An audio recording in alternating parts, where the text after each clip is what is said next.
Frank Kimmel on pit road. And what's going on, Wendy? Lap 14 and Frank Kimmel's on pit road for a flat tire. He had a flat left rear tire and a bad vibration is what started it off for Frank Kimmel. They decided to come down and take 4 tires, but this is definitely something you don't want to lose the draft at a place like Talladega. Frank Kimmel's got a lot of ground to make up.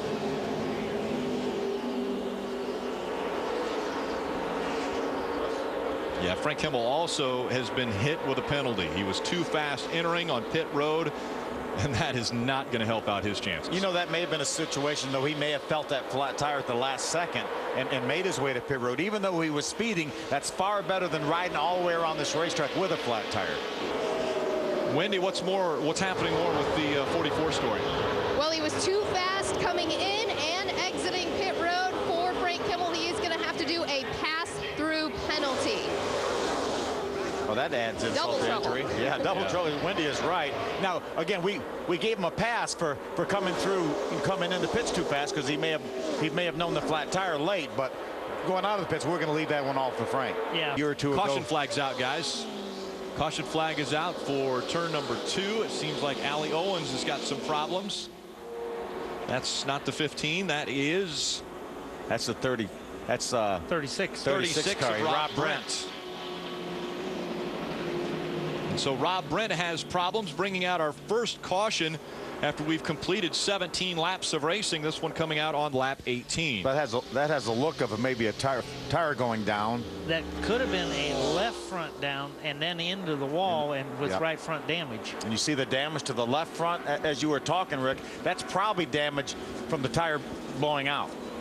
Tire blows out, tears the left front fender and part of the hood off, and then that sent him into the wall, and there's a lot of damage on the right side of that race car. So he brings it to a stop. The safety crew will get out and it will take care of Rob Brent. We've run, 18, 19 laps now, so that's, you're at least a third of the way towards pits. Now if this thing has a green flag run, then you have 18, 19 laps more fuel than the guys that stayed on the racetrack. Just really opens your window so much more. In Rob Brent's car, you see a lot of damage to the left front of that, also a lot of damage to the right front. The reason we're under caution, take a look.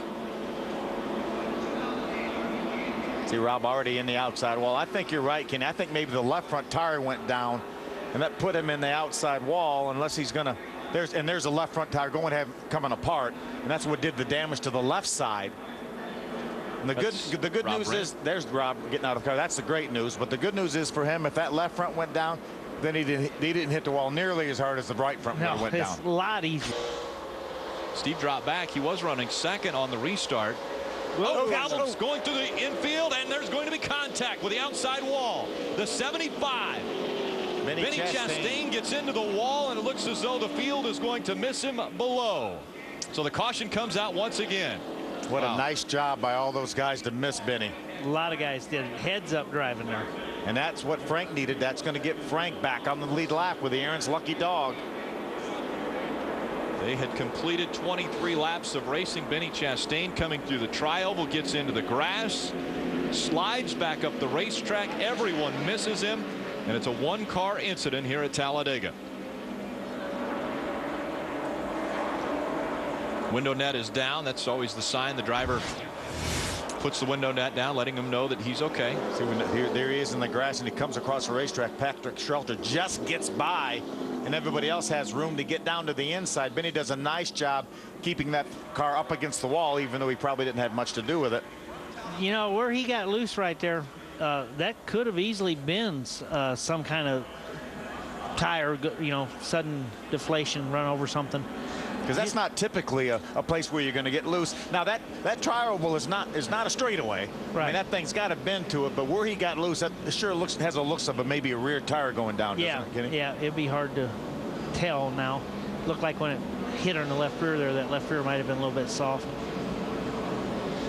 Watch him split the difference here and go between those cars. That whole group did a real good job of moving up and giving him some more room. He was going to use it all anyway.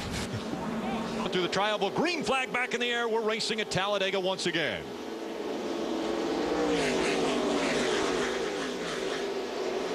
I think the front 6 cars have not made their way to pit road as of yet.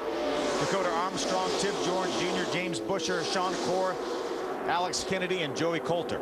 Those 6 cars restarted up front. Battle for the lead, side by side for the first time. Tim George Jr. on the outside, James Busher pushing him. It looks like James Busher's going to stay behind the 31 and help him get by that 22 of Dakota Armstrong. We'll see what happens to James Busher now if he gets hung out to dry. Joey Coulter in the 16 just behind that 51. These cars running side by side is great news for Bobby Gerhart and all the Venturini cars that came down pit road on this most recent caution. And McReynolds in the 6 is slowing off the pace now. You see him below the double yellow, and we're seeing steam come out at the base of the windshield. That's where the overflow is. So maybe some overheating and some smoke coming out the back of that race car as well. Yeah, maybe terminal. Tough break for Brandon's first ever start here at Talladega. Was doing a great job, stayed in the lead draft the entire race. He had got a start earlier this year when he was in Salem, finished 26th. They had engine trouble in that race. It relegated him to that poor finishing position. They're going to raise the hood, which never is a good sign. Jim? Well, guys, just a moment ago, Allie Owens came down pit road. They thought they blew all the water out of that race car. Same issues for Brandon McReynolds. The car's running extremely hot. They've got the hoses now out to get that car flushed and filled on pit road, losing valuable time here for ESR. Eddie Sharp Racing again running hot here on this warm afternoon. It's all taped up in the bottom, and now they peeled that takeaway last caution. So not enough air getting into this engine for Eddie Sharp's Toyota here to keep Brandon McReynolds on the racetrack. Yeah, that advice went out the door just a few moments ago. Stay on the bottom. Well, oh, trouble. Problems. The 66 of Mark Thompson and Bill Baird in the 52. A hard hit as they go by our cameras. Also involved, we saw there's the Alex Kennedy right there with the 38 car. That was the one that caught the wall just in front of us. Part of his tailpipes. Kyle Martell in the 43 slows to try to avoid. A lot of damage to Alex Kennedy's car. Trying to get that to come to a stop. Horrible break for all these cars involved. There's Ricky Carmichael's car. Kenny, there's your car on the outside of the 66. That's Bill in the 52.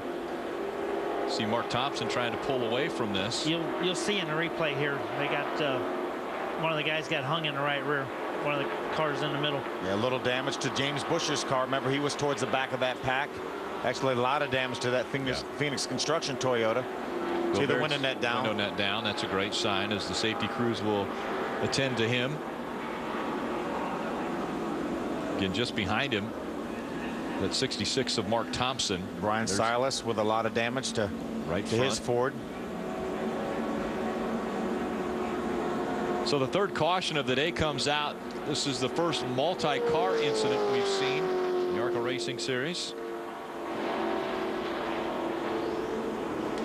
They were consistently running around here 2 and 3 wide, and cars getting close to each other. And let's see if we can take a look. Now watch, look at 4 wide. You see cars touch right there. Looked like Bill got hooked in the right rear corner by the 25 car, Mikey Kyle. As you mentioned, hard contact for Alex Kennedy into the outside. Well, look at Bobby Gerhart. A lot of damage to Bobby Gerhart. He's not going to win again here on the super speedways. There was a contact right there. Mark Thompson's car gets up on 2 wheels. Patrick Shelter gets a little bit of piece of that. Sean Corr had such a good running. He gets a piece of that. He's bottom of your screen left. See Bobby Gerhart up against the outside wall. There's Patrick Shelter gets into Mark Thompson. There's James Busher. He gets into Mark Thompson. Yeah, a lot of damage on a lot of race cars. Sean Corr in the 82 goes down the track. Here comes Bill Baird in the 52. The 5 of Bobby Gerhart. The 4 of Ricky Carmichael. Riding along, this is Steve Arpin. Boy, he was just in the right place at the right time, down in the middle. It looked like the 25 of Mikey Kyle made contact with the 52 of Bill Baird, and that turned Bill into the outside wall. You see that? The Sean Corr and the 25 got very close. The 25 moved down to give the 82 more room, and when he did, he caught Bill Baird in the right rear corner. Hard glancing blow by the 38 of Alex Kennedy.